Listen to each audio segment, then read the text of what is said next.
আসসালামু আলাইকুম এভরিওয়ান, কি অবস্থা সবার? আশা সবাই ভালো আছেন। By the grace of almighty আলহামদুলিল্লাহ আমি অনেক ভালো আছি। আজকে একটা সুন্দর ভিডিও শেয়ার করছি, and that video is about কী করে আপনারা এই শুকনো গোলাপ ফুলকে কাজে লাগাতে পারেন। আচ্ছা, গেস করেন এটা কি? আমার হাতে দেখেই বুঝতে পারতেছেন এটা একটা মালা। তো এখান থেকে আমি দুইটা কাজ করবো। এই মালাগুলোর যে পার্লগুলো, এগুলো আমি রেখে দিচ্ছি, আমার অন্য কোনো একটা কাজে লাগতে পারে, যে কোনো এক্সারসাইজ বানাতে কাজে লাগবে ইনশাল্লাহ, সেটা আমি শেয়ার করবো অবশ্যই।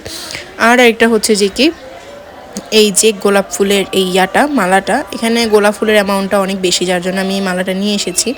তো এখান থেকে আমি গোলাপ ফুলগুলো কালেক্ট করে নিচ্ছি। আজকে এই গোলাপ ফুলগুলোকে আমি অনেক দিন ঘরের মধ্যে ঝুলিয়ে রেখে শুকিয়ে ফেলছি।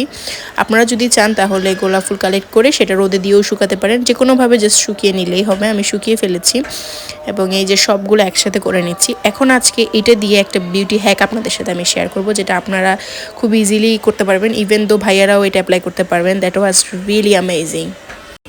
এবার এই সবগুলো পাপড়ে আমি ব্লেন্ডারে ভালো করে ব্লেন্ড করে একটা পাউডার রেডি করে নেব। একটু সময় নিয়ে ব্লেন্ড করবেন, আদারওয়াইজ দেখা গিয়েছে এটা কিন্তু প্রপারভাবে পাউডার হবে না। সুতরাং আপনাদের যতটুকু সময় দরকার, একটু পেশেন্টলি এটা ভালো মতন পাউডার মেক করবেন। এটাই হচ্ছে আজকের মূলত প্রোডাক্ট আমাদের, যে বিউটি পাউডার। এটাকে আমি বিউটি পাউডার নাম দিয়েছি বিকজ এটা দেওয়ার পরে স্কিনের যে গ্লো, মাশাআল্লাহ। আর জাস্ট দেখেন কালারটা কি সুন্দর, মাশাআল্লাহ। আমার দেখে ইচ্ছা করতেছে কি যে করি, সেখানে স্কিনে দেওয়ার পর এত ভালো লাগে এটা। আর রেজাল্ট দেখলে অবশ্যই ভালো লাগবে। তো এখন চলেন, এটা আমরা একটা কন্টেইনারে স্টোর করব। আমাদের যখন দরকার আমরা সেই অনুযায়ী কন্টেইনার থেকে আমাদের পরিমাণ মতো নিয়ে নিব। কি করে বিউটি পাউডার বানাবেন সেটা তো দেখিয়ে দিলাম। এখন বিউটি পাউডার দিয়ে যদি কোনো ফেস হ্যাক দেখিয়ে না দিই, সেটা কি হবে?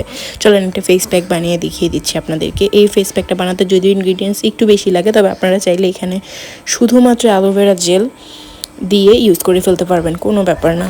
অথবা কিউকাম্বারের জুস মিক্স করেও ইউজ করতে পারবেন। চলেন আমরা আমাদের ফেস প্যাকটা তৈরি করে নিই। প্রথমে আমি বাটিতে আমার ফেসের অ্যামাউন্ট অনুযায়ী কিছু পরিমাণের বিউটি পাউডার নিয়ে নিচ্ছি। দেন অ্যালোভেরা জেল নিয়ে নিচ্ছি। অ্যালোভেরা জেল যেগুলো ফেসে ইউজ করা যাবে সেগুলো ইউজ করবেন, সুদিং জেলগুলো ইউজ করবেন। এখানে যে পরিমাণ অ্যামাউন্ট দিয়ে আমি এই ফেস প্যাকটা বানাচ্ছি, এটা আমি অলমোস্ট 2 সপ্তাহ মতন ইউজ করতে পারবো ফ্রিজে স্টোর করে করে। আপনারা চাইলেও এটা করতে পারবেন, যারা আমার মতো অলস আর কি, তারা একবার বানিয়ে 2 সপ্তাহ মতন ইউজ করতে পারবেন। এরপর ইউজ করছি লাল চন্দনের গুঁড়া। এখানে আপনারা নর্মাল যে চন্দনের গুঁড়া থাকে সেটাও ইউজ করতে পারবেন। এরপর এখানে দিয়ে দিচ্ছি কিউকাম্বারের জুস, মানে শসার জুস। শসাকে ভালো মতন সাইজ করে দেন ওখান থেকে জুস বের করে নেবেন।